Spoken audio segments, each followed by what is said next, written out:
Dallas at saka Oklahoma City, no? So, yung Mavericks at saka Thunder. Pagandang laban, dikdikan, no? Exciting yung laban.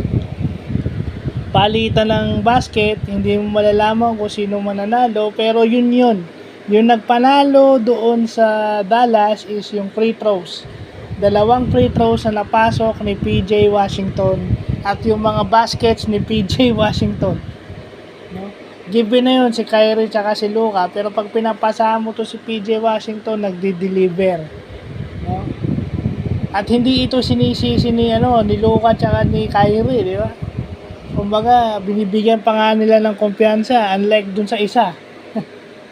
Although siguro, hindi naman sinisisi siguro, pero hindi pinapakita sa camera. Mas maganda na yun para hindi nakakahiya. So, pumasok na yung Dallas sa Conference West Finals, no? Nag-aantay na lang ng makakalaban doon sa Denver at saka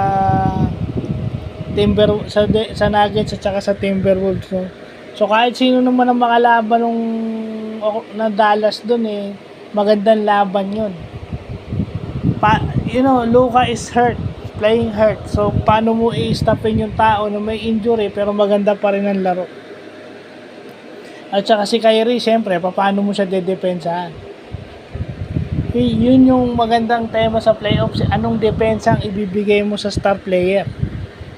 Kasi given na i-score sila, pero yung defense na ibibigay mo sa opposing star player, yun ang kahit sa PBA, ganun din. How would you stop Junmar Fajardo?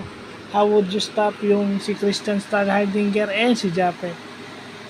Pagdating naman sa Hineba. So, paano pipigilan yung mga ganyan? Yun ang tinatanong. Yun ang $1 million question parate. So, yun na yung nakita natin sa game ngayon. So, yun lang po.